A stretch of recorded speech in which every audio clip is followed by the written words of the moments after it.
Bismillahirrahmanirrahim. Alhamdulillahirabbil alamin. Wa bihi nasta'in ala umuri dunya waddin. Allahumma salli wa sallim wa barik ala habibir rahman wa sayyidil akwan al-hadir ma'a man salla alaihi fi kulli zaman wa makan wa ala alihi wa sahbihi wa tabihi bi ihsan. Rabbi shrah li sadri wa yassir li amri wahlul 'uqdatam min lisani yafqahu qawli. Subhanaka la ilma lana illa ma 'allamtana innaka antal alimul hakim. Wa la hawla wa la quwwata illa billahil aliyyil azim. Ilahana anta maqsudana wa ridhaka matlubana. A'tina mahabbataka wa ma'rifatak.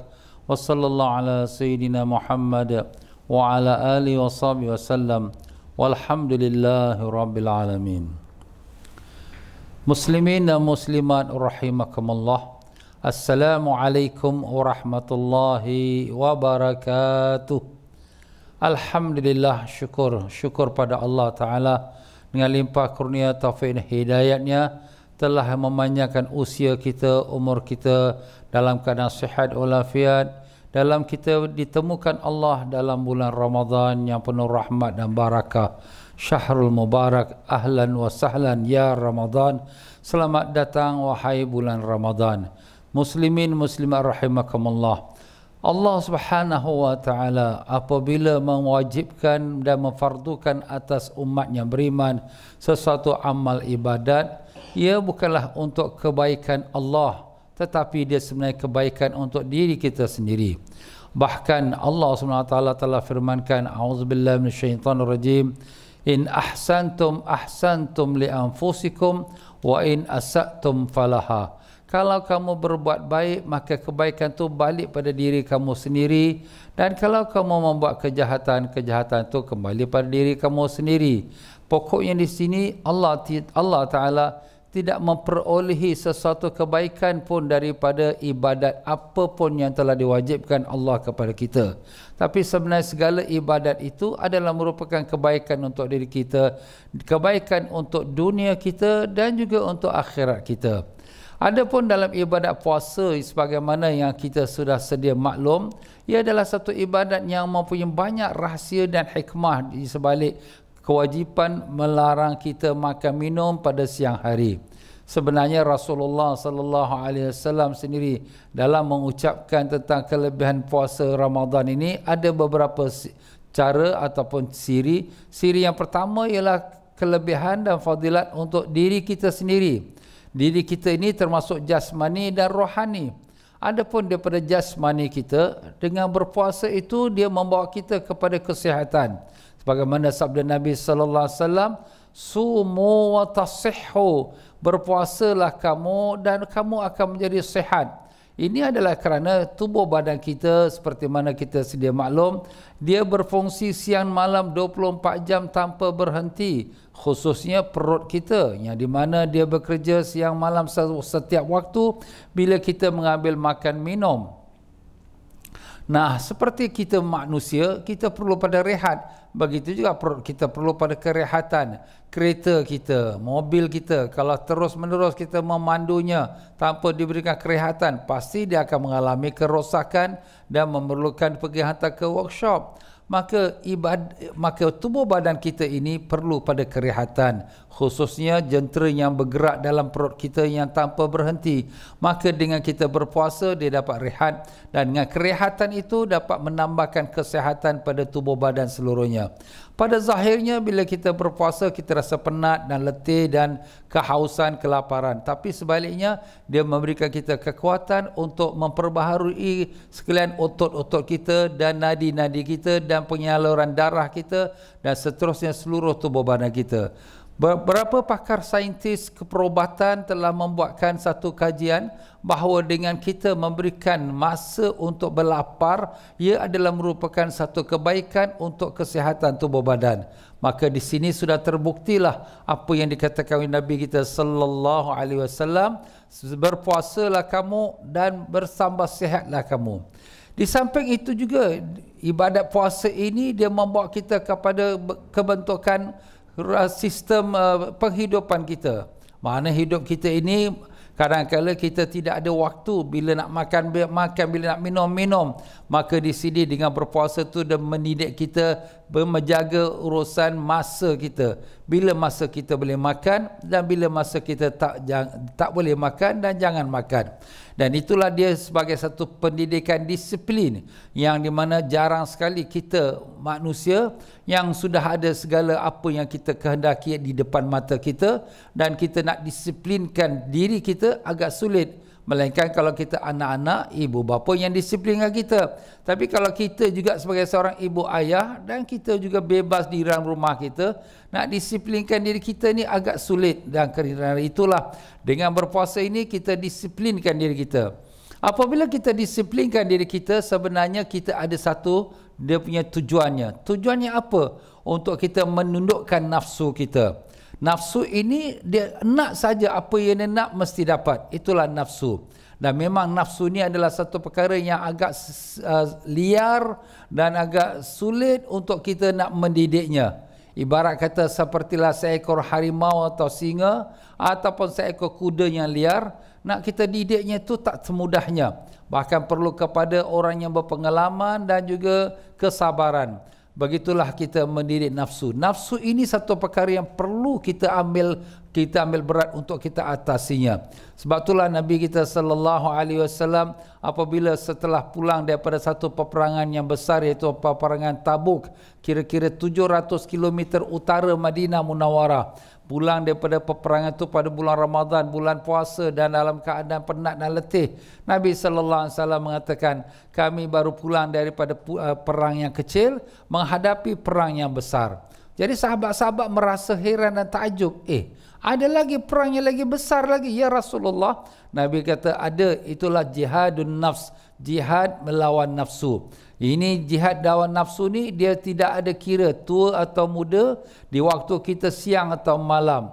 Jadi dengan sebab itulah di sini jihad dengan nafsu ini lebih berat, kerana dia sesuatu yang bersama kita dalam diri kita. Kita tak nampak dia, tapi ada dia di dalamnya. Sebagai bukti, apa saja keinginan nafsu kita, kita penuhi. Dalam keadaan kita sedang marah, dalam keadaan kita nak memuaskan nafsu kita dengan sesuatu makan minum, ataupun keinginan nafsu seksual kita, atau sebagainya. Maka dengan sebab itulah di sini Nabi sallallahu alaihi wasallam mengatakan bahawa perang yang lebih besar lagi perangan nafsu, kerana nafsu asal-asalnya memang dia akan menyuruh pada kejahatan. Sebagaimana firman Allah Ta'ala, innan nafsal ammaratum bisu, sesungguhnya nafsu itu sangat menyuruh kepada kejahatan. Tetapi nafsu ini kita dapat mendidiknya apabila kita melaparkan dia. Sebagaimana dalam sebagai riwayat daripada kitab-kitab ulama kita, seperti mana disebutkan oleh Imam Ghazali rahimahullah ta'ala di dalam Mau'izat, dalam kitabnya, iaitu yang membicarakan tentang nafsu. Beliau mengatakan apabila Allah SWT menjadikan nafsu, Allah SWT bertanya kepada nafsu, siapa engkau, siapa aku? Maka nafsu kata, engkaulah, akulah. Wah, garang betul nafsu ni, tak mau tunduk kepada Tuhan yang menjadikan dia. Allah rendamkan dia dalam neraka beberapa lama kemudian dia angkat dia keluar, kemudian Allah Ta'ala kata, siapa engkau, siapa aku? Nafsu masih mengatakan lagi, engkau lah, akulah. Kemudian Allah Ta'ala laparkan dia, kebulurkan dia untuk beberapa lama seketika. Maka kemudian Allah dah panggil dia balik. Dan nafsu pun dah lembit dan longlai, dah letih dah. Dan kemudian Allah tanya, siapa engkau, siapa aku? Maka barulah dia menjawab, engkau Tuhan, aku hamba.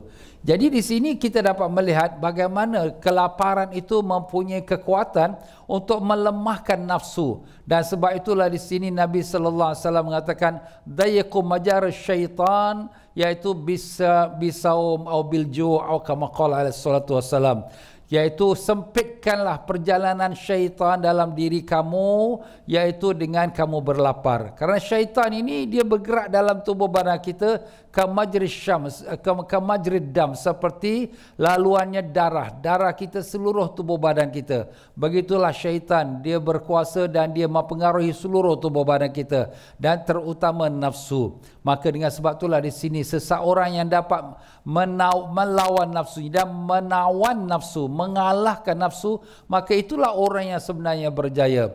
Sebab itulah Allah Ta'ala mengatakan, faman zakkah qad aflaha man zakkaha wa qad khaba man dassaha. Telah berjayalah orang yang mensucikan nafsunya, dan telah rugilah, telah celakalah orang yang telah mengotori nafsunya.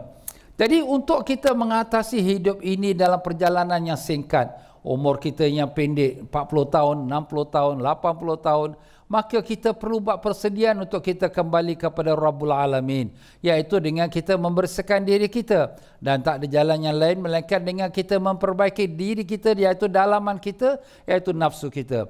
Maka dengan sebab itulah di sini kalau kita lihat ibadat puasa yang diwajibkan Allah Ta'ala kepada umat yang beriman, bahkan seluruh umat-umat yang beriman daripada dahulu lagi sampailah kita pada hari ini, diwajibkan kerana ada satu misi, iaitu nak membawa kita melepaskan diri daripada cengkaman nafsu dan untuk membebaskan kita, untuk merdekakan kita.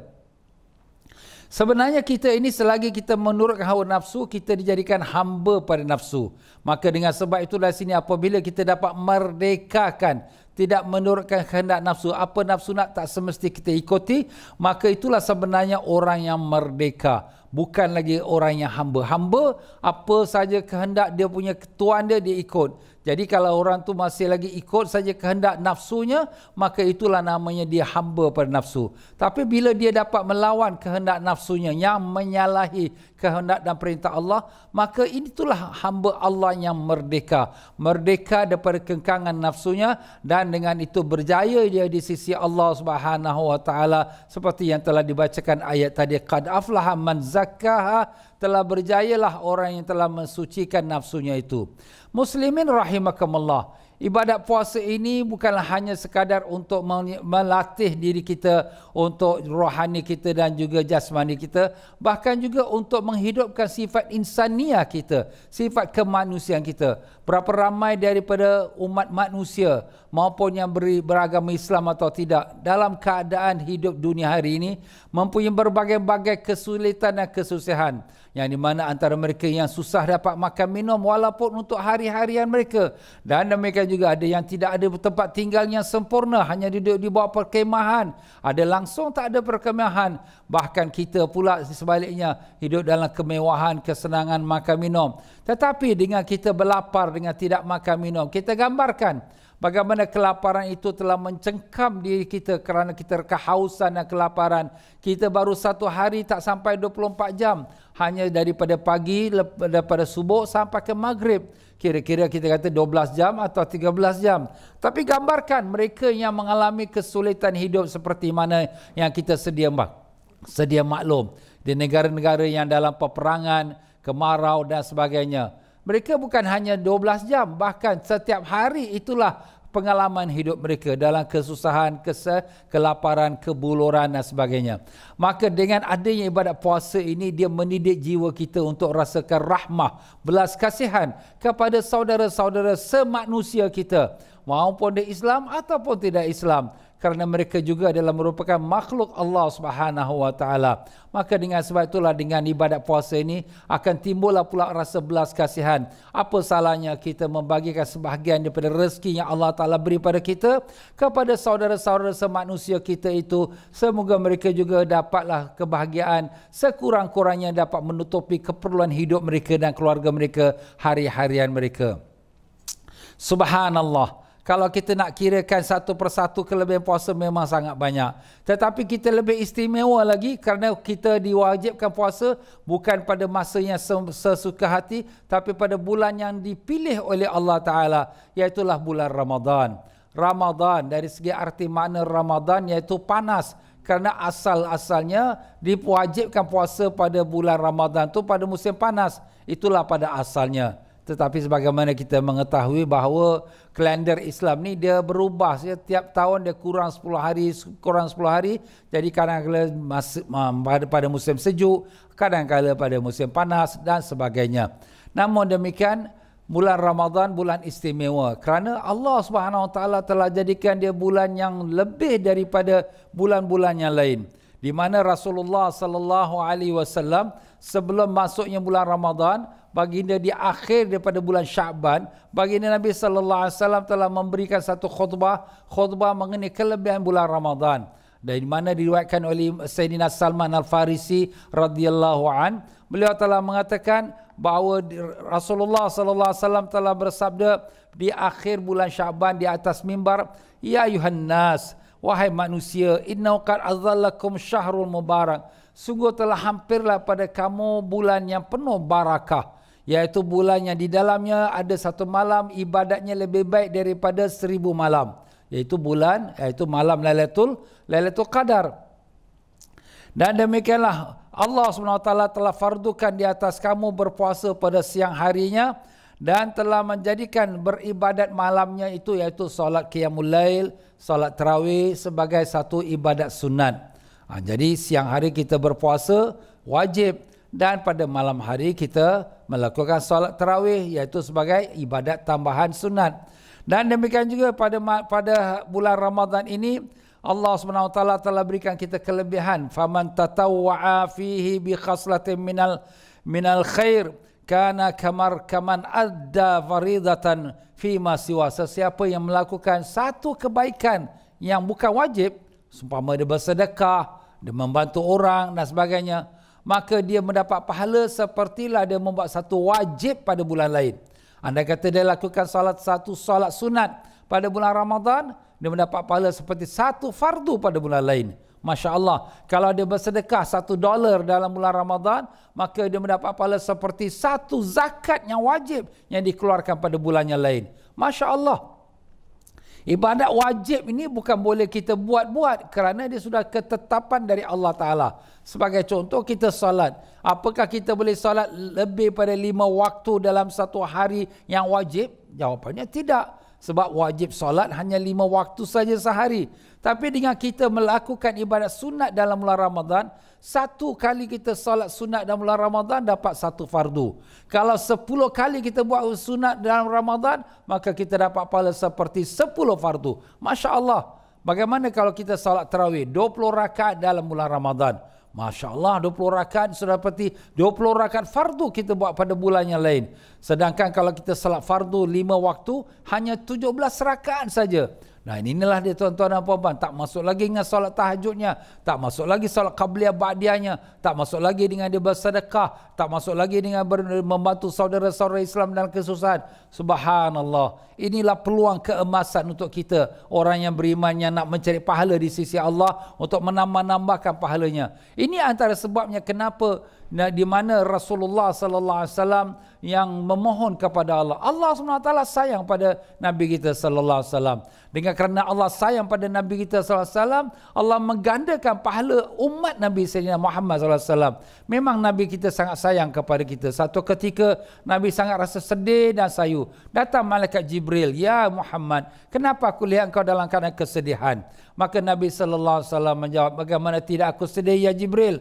Aku lihat umat-umat yang terdahulu umur mereka ratusan tahun, dan ada yang sampai 1000 tahun. dan sudah pasti mereka membawa di yaumul qiyamah amalan-amalan setinggi gunung. Manakala umat aku umur mereka seperti umur aku, 60 tahun lebih sikit kurang sikit, sudah tentulah mereka akan bawa amalannya sedikit kerana umur mereka yang pendek. Perkara ini telah dibawa kepada Allah Subhanahu Wa Taala dan Allah Maha mengetahui apa yang dirungsingkan oleh kekasihnya. Maka Allah Taala beritahu kepada Jibril, ya Jibril, beritahu pada kekasihku bahawa aku akan menggandakan pahala-pahala amalannya umatnya, walaupun umur mereka pendek, tapi mereka akan datang di yaumul qiyamah dengan pahala-pahala yang setinggi gunung. Subhanallah. Inilah antara sebab kenapa Nabi Allah Musa alaihissalam apabila membaca kitab Tauratnya melihat banyak kelebihan-kelebihan umat Nabi Sayyidina Muhammad sallallahu alaihi wasallam. Antaranya umur mereka pendek tetapi amalan mereka setinggi gunung. Maka Nabi Musa alaihissalam bermohon pada Allah, ya Allah, jadikanlah aku umat Nabi Muhammad sallallahu alaihi wasallam. Subhanallah.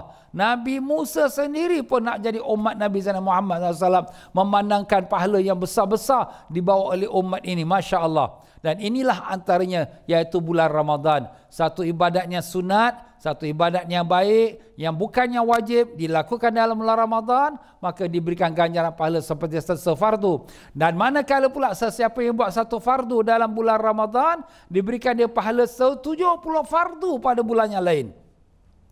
Subhanallah. Jadi kalau kita buat satu sekali salat fardu subuh dalam bulan Ramadan, seperti kita 70 kali salat fardu subuh pada bulan yang lain. Kalau kita keluarkan zakat $1 dalam bulan Ramadan, seperti kita keluarkan $70 zakat pada bulan yang lain. Dan ini wajib, benda wajib yang tak dapat kita lakukan tambahan daripada diri kita. Kerana kalau kita nak buat sembahyang fardu lebih pada 5 waktu bulan yang lain, hatta bulan Ramadan pun tak boleh, sebab fardu cuma 5 waktu. Tetapi inilah ganjaran Allah. Allah hadiahkan kepada umat Nabi Sayyidina Muhammad sallallahu alaihi wasallam kerana kasih dan sayangnya Allah Taala kepada Nabi Sayyidina Muhammad sallallahu alaihi wasallam. Alangkah beruntung dan bertuahnya kita menjadi umat Nabi Sayyidina Muhammad sallallahu alaihi wasallam. Ya Allah, lakal hamdu lakal syukru. Terima kasih ya Allah, Kau telah menjadikan kami daripada umat Nabi Sayyidina Muhammad sallallahu alaihi wasallam. Allahumma lakal hamdu wa lakal syukru. Amin ya rabbal alamin. Demikian juga Rasulullah sallallahu alaihi wasallam mengatakan dalam hadis yang tersebut tadi bahawa bulan Ramadan adalah bulan yang penuh dengan kesabaran. Kena banyak sabar. Sabar kita dalam apa juga keadaan. Baik ibu ayah dengan anak-anak ya yang nakal, ya sabarlah. Jangan kita pukul bantai mereka dalam bulan Ramadan. Begitu juga kita bila kawan-kawan kita ada selisih faham dengan kita, sabarlah. Jangan kita nak bergaduh. Jangan ikutkan panas darah. Jadi ini bulan kita kongkong kita punya nafsu kita. Memang kita kuat. Memang kita boleh balas balik. Kita boleh debat mereka. Tapi apa artinya? Sebenarnya bila kita membalas berdebat dengan saudara kita, kawan kita, kita sebenarnya menjadi musuh mereka. Walaupun kita benar. Yang lebih baik kita sabar, nah kita biarkan, tak apalah. Kalau itu pandangan anta punya pandangan, silakanlah. Jadi kita tidak ada permusuhan. Begitulah dia. Dalam ibadat, dalam hidup ini, banyak perkara yang kita akan hadapi, dia punya ujian dia. Ujian kesihatan kita sakit, ujian kita punya pekerjaan kita dibuang kerja atau dipotong gaji, ujian kita difitnah orang, ujian kita dengan masalah isteri, dengan suami, dengan anak, dengan jiran, macam-macam ujian. Semua itu tak dapat diatasi melainkan dengan sabar. Sebab itulah Allah Ta'ala puji orang yang sabar. Innallaha ma'as sabirin. Allah beserta dengan orang yang sabar. Jadi sabar ini satu peringkat darjat yang tinggi yang tak dapat digambarkan pahalanya. Allah Ta'ala sendiri firmankan, innama yuwaffas sabiruna ajrahum bighairi hisab. Sungguh dibalasinya akan orang yang sabar tu, dipenuhkan pahalanya bighairi hisab, dengan tanpa batas-batasnya. Makna tak terkira lah. Nak kata syurga, lebih daripada syurga. Nak kata emas, intan belian, lebih daripada intan. Tak boleh nak kata lagi. Yang tahu hanya Allah SWT.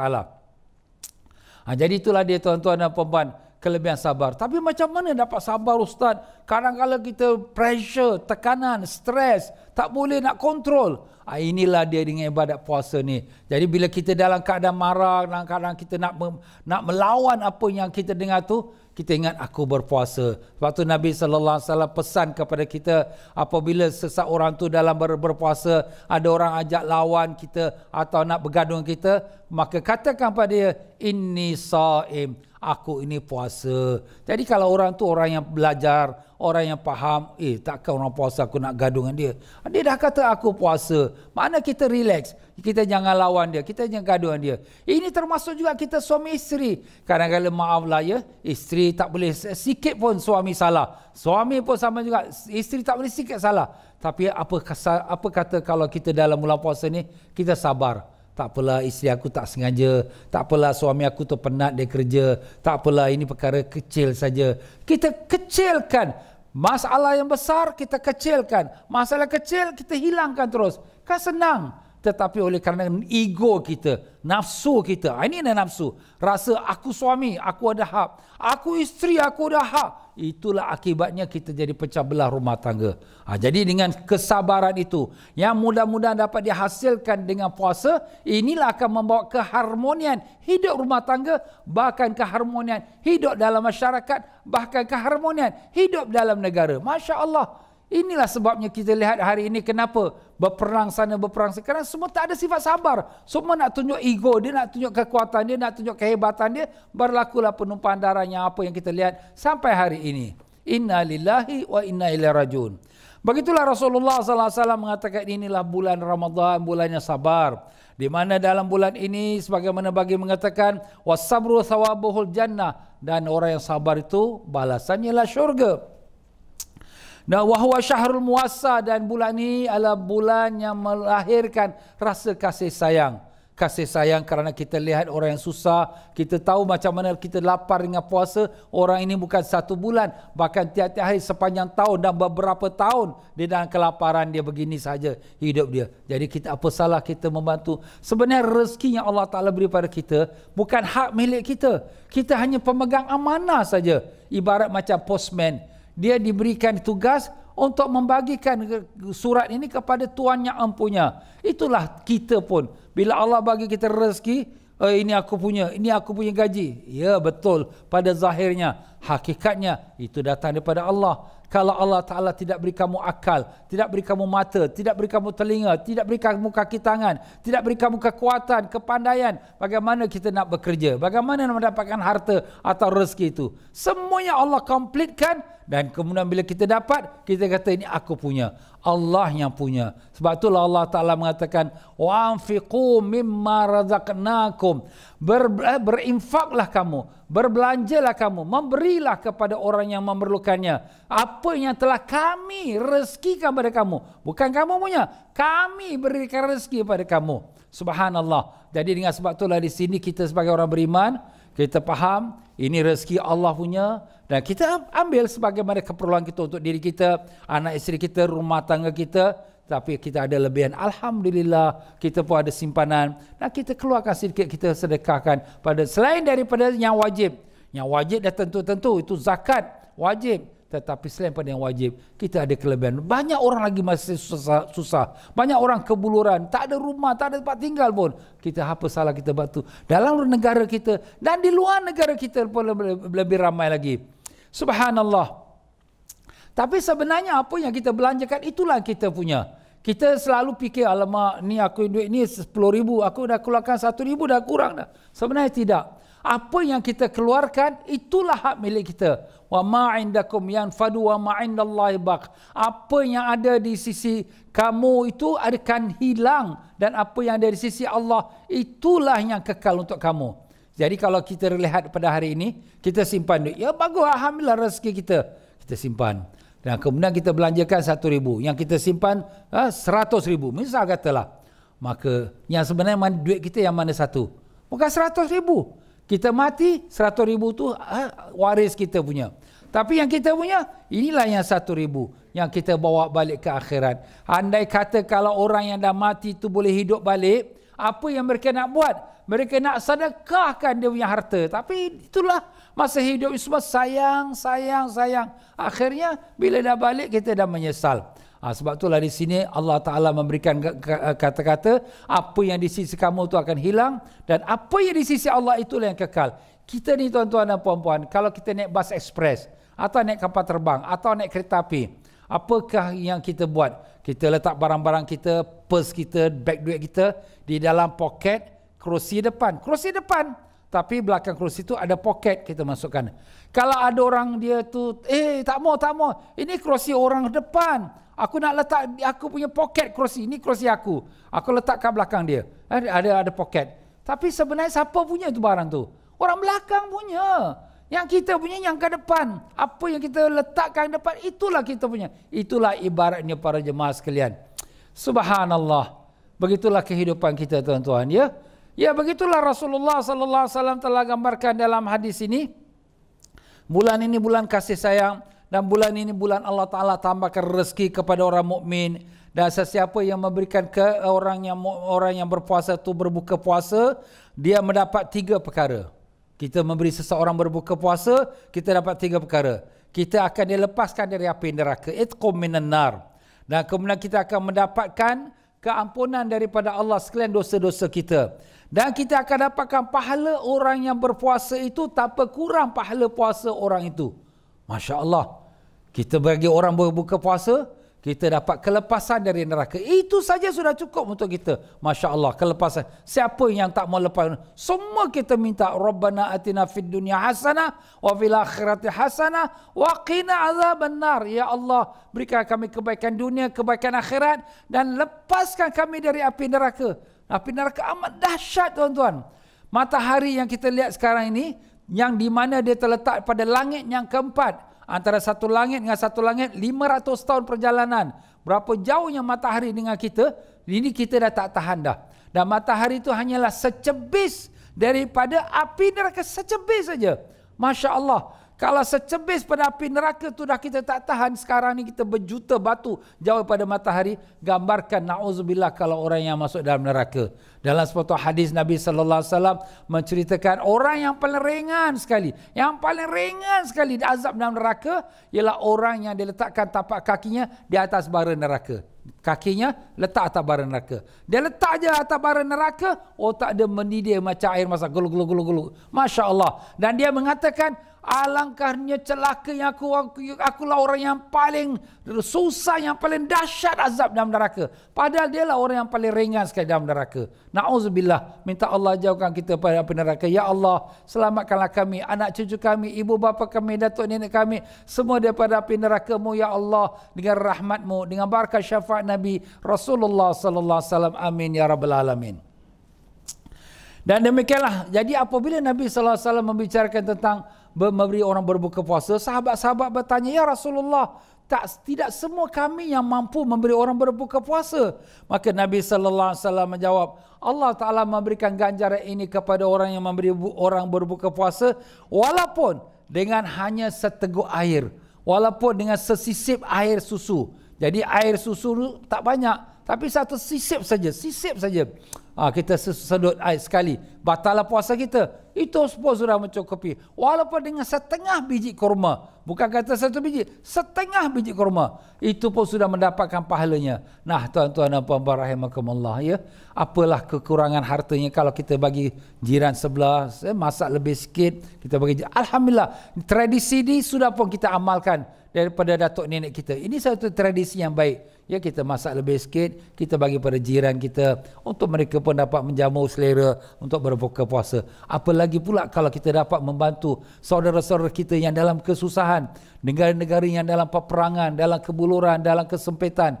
Kita pun ada NGO yang telah berusaha untuk memberikan buka puasa sahur kepada mereka. Kita hulurkan bantuan untuk mereka. Dan begitu juga kepada masjid-masjid kita yang ada mengelolakan buka puasa di masjid-masjid, maka kita hulurkan bantuan. Ini semua merupakan sebagai kita katakan simpanan, bank of Allah. Simpanan kita di dalam bank Allah untuk dapatkan pahalanya di hari akhirat. Tapi sekarang ini masa COVID ni, kita pun tak tahulah bagaimana prosedur SOP untuk kita bulan Ramadan. Yang mudah-mudahan kita harapkan dapatlah kita mengamalkan sunnah yang telah disebutkan tadi. Dan begitulah Rasulullah sallallahu alaihi wasallam telah mengatakan bahawa dalam bulan Ramadan ini perbanyakkanlah 4 perkara. 2 perkara itu, dua perkara ini sangat dikasihi oleh Allah Ta'ala, dan 2 perkara lagi adalah perkara yang di mana sangat baik dan untung untuk kita. Apakah 2 perkara yang sangat disukai oleh Allah Ta'ala? Kita membaca asyhadu an la ilaha illallah astaghfirullah, iaitu kita mengaku tiada Tuhan melainkan Allah dan kita mohon ampun daripada Allah. Ini dua perkara sangat dikasihi oleh Allah Ta'ala, perbanyakkan. Dan dua perkara lagi yang kamu takkan terlepas memerlukannya, iaitulah nas'alukal jannata wa na'udzubika minan nar. Kami mohon padamu syurga ya Allah, kami mohon lindung denganmu daripada api neraka. Siapa yang tak nak syurga? Semua kita nakkan syurga. Siapa daripada kita yang nak ke neraka? Na'udzubillah. Tak ada siapa nak masuk neraka. Ini dua perkara sangat kamu perlukan. Mohonlah kepada Allah. Jadi doa orang yang dalam berpuasa, dari saat dia mula berpuasa, daripada saat mula terbit fajar sampai tenggelam matahari, itu adalah saat mustajab. Terlebih-lebih lagi pada waktu dia nak berbuka puasa, maka masa itulah masa dia bermohon pada Allah Subhanahu Wa Taala. Kerana itulah masa doa yang mustajab. Jadi begitulah muslimin rahimakumullah, dalam kita berpuasa, banyakkan kita berdoa dengan asyhadu alla ilaha illallah, astaghfirullah, nas'alukal jannata wa na'udzubika minan nar. Ya, para jemaah sekalian, sebenarnya perkara ibadat Ramadan ini sangat luar biasa.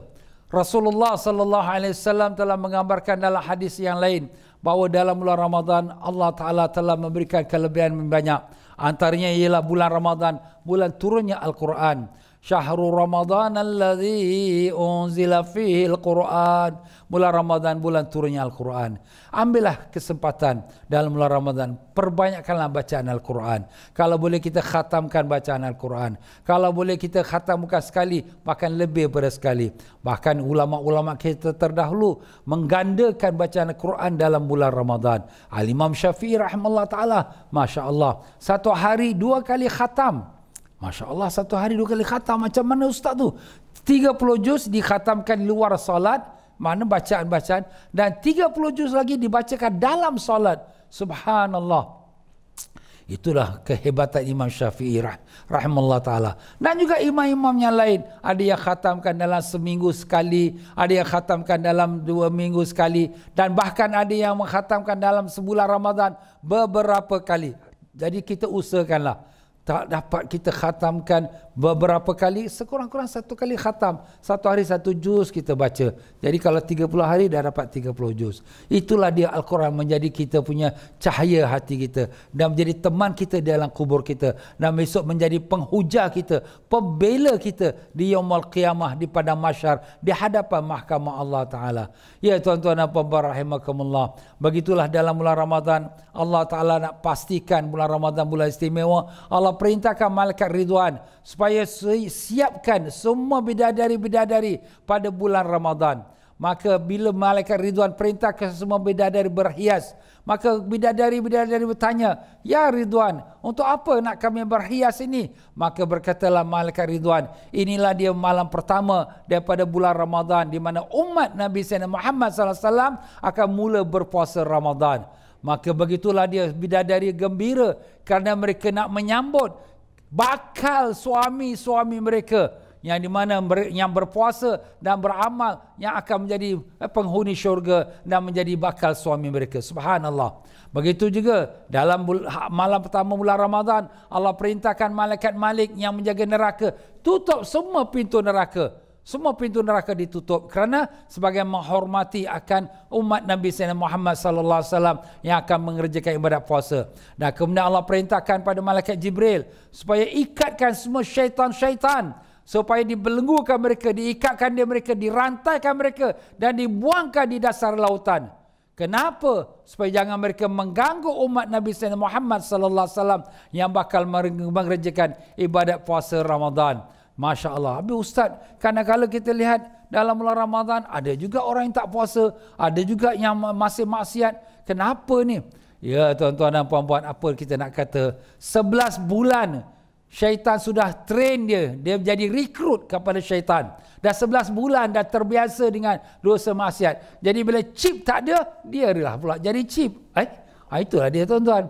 Itulah sebab itu, na'udzubillah, sebelum bulan Ramadan ni pun kita insaf, kita taubat. Sebab itulah Nabi kita sallallahu alaihi wasallam daripada bulan Rejab lagi, sudah membuat persediaan di hatinya, rohaninya, meminta ampun pada Allah dan tinggalkan semua dosa-dosa. Itulah yang diharapkan juga daripada umatnya berbuat demikian. Persediaan tu bukan hanya bila dah masuk Ramadan, persediaan tu sebelum Ramadan, daripada bulan Rejab, pada bulan Sya'ban, sampai Nabi berdoa, Allahumma barik lana fir Rejab wa Sya'ban wa balighna Ramadan. Ya Allah, berkatkan kami pada bulan Rejab dan bulan Sya'ban, dan sampaikanlah kami pada bulan Ramadan. Begitulah doa Nabi sallallahu alaihi wasallam. Kenapa? Supaya mendapatkan keberkahan Ramadan. Kita nak masuk istana raja, kita masuk dulu kemudian cuci kaki ke, atau cuci kaki sebelum masuk? Cuci kaki dululah sebelum masuk. Itulah dia tuan-tuan. Sebelum masuk Ramadan, sepatutnya kita dah bersihkan diri kita, kotoran dosa-dosa kita. Kita minta ampun pada Allah. Kita bertaubat pada Allah Ta'ala. Tak mau lagi kita buat dosa-dosa yang sudah kita lalui. Kan Allah Ta'ala Maha Pengampun. Dan kemudian kita letakkan etikat, letakkan keazaman untuk dalam bulan Ramadan ini, aku tak mau lagi buat dosa apa-apa pun. Maupun dosa mata, maupun dosa lidah, maupun dosa telinga, maupun dosa apa pun, yang besar, yang kecil, yang zahir dan yang batin, semua kita tak mau buat. Kita letakkan azam. Ini keazaman. Kita minta pada Allah, ya Allah, ya Tuhan kami, bantulah kami ya Allah dalam bulan Ramadan yang mulia ini. Kami tak mau jadi hamba yang derhaka padamu ya Allah. Kami tak mau jadi hamba yang berpura-pura depan manusia seperti orang baik, tapi hati kami penuh dengan dosa.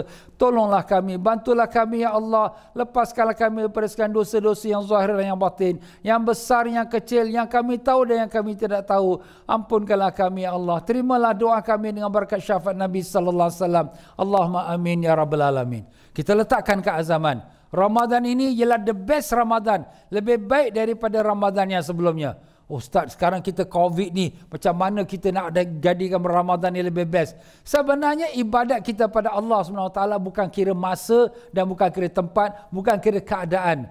Orang akan membuat alasan kerana COVID. Orang akan buat alasan masjid tutup. Orang akan buat alasan kerana kerja. Tapi orang yang beriman sebenarnya tidak ada alasan untuk dia dihadapkan di hadapan Allah SWT. Dia adalah hamba Allah sebagai Tuhan, dan dia tahu dia akan mati, dia akan balik pada Allah bila-bila masa. Katakanlah sekarang ni malaikat maut sudah beritahu pada kita, engkau akan mati pada esok hari. Apa kita buat? Kita lengah-lenggok lagi, kita buat nanti ini COVID susah lah. Tak ada, kita dah tahu dah kita akan mati, dan kita terus buat persediaan. Itulah hakikat sebenarnya. Cuma itulah hikmah Allah, tidak diberitahu pada kita bila kita mati, tapi diberikan signal. Apa signal Ustaz? Signal itu ialah apabila kita ni sudah beruban kepala kita, dah siap-siap lah tu nak balik. Jangan duk fikir lama lagi tak ada. Ya, berapa ramai saudara kita, kawan-kawan kita, semua dah balik dah. Kita pun akan balik. Cuma kadang-kadang kita disibukkan dengan dunia. Tak salah kita cari rezeki, tak salah. Tapi jangan dijadikan sebagai satu tumpuan. Habis masa kita dengan dunia, dengan ibadat kita, maaf kata, kelang kabut saja. Semayang pun kelang kabut. Nak buka puasa pun kelang kabut. Tak ada masa yang tetap duduk depan isteri, suami, anak-anak, keluarga, buka puasa, doa, sama-sama buka. Tak ada masa. Kenapa? Sibuk. Kemudian bila dah mati, dah menyesal segala-galanya. Allah tuan-tuan, kita yang umur ni sangat terhad dan terbatas. Semua kita tahu. Tapi masih kita lagi lalai, dan masih lagi kita mengambil ringan perkara ini. Marilah kita ubahkan prinsip kita ini menjadi prinsip yang betul untuk kita arahkan berdiri kita. Allah Ta'ala firmankan, fafirru ilallah, larilah kamu tuju pada Allah. Kamu semua akan balik pada Allah. Siapkan diri kamu balik pada Allah. Dan demikian juga kita letakkan niat kita. Bulan Ramadan ni, aku nak khatamkan bacaan Quranku. Kita mesti buatkan satu usaha. Paling tidak 1 juz satu hari. Kita dah letakkan azam juga. Bulan Ramadan ni aku nak bangun tahajud. Bukan sekadar bangun untuk makan sahur, tapi bangun tahajud, nak solat tahajud. Dan mudah-mudahan kita dapat kekalkan ibadat tahajud kita sepanjang umur kita yang baki lagi. Dan demikian juga kita letakkan dalam hati kita, dalam Ramadan ni, paling tidak setiap hari aku nak sedekah. Tak banyak sedikit mesti ada sedekah. Setiap hari. Masya Allah tuan-tuan, ini niat ini sebenarnya pahalanya telah ditulis oleh malaikat. Kerana apa? Sebab dalam hadis Nabi kata, apabila orang mukmin tu berniat yang nak buat baik, dah dituliskan pahala untuk dia. Walaupun dia belum buat lagi, tapi bila dia buat, dituliskan berganda pula. Sebab itulah Allah Ta'ala dalam hadis, Allah Ta'ala mengatakan hadis kursi, kullu amal bani Adam lahu, setiap amalan anak Adam tu lahu, dan ditinggikan, dilipat gandakan pahalanya sampai pada 700 kali ganda. Sampai 700 kali ganda. Illa siyam, melainkan puasa, fa innahu li wa ana ajzibi. Melainkan puasa, kerana puasa itu untuk aku dan aku yang akan membalasnya. Masya Allah. Jadi pahala-pahala yang lain semua tu berganda-ganda sampai 700 kali ganda. Mengikut pada keikhlasan seseorang. Tetapi pahala puasa tak dapat nak digambarkan. Kenapa? Allah sendiri kata, aku yang akan balas. Gambarkan, kalau sekiranya gaji seseorang pekerja diberi oleh mandornya atau ketuanya ataupun majikannya. Tetapi apabila katanya pemimpin negara, presidennya, aku sedia akan bagi gaji pada dia. Masya Allah. Ini satu kehormatan. Itulah ibadat puasa, tuan-tuan.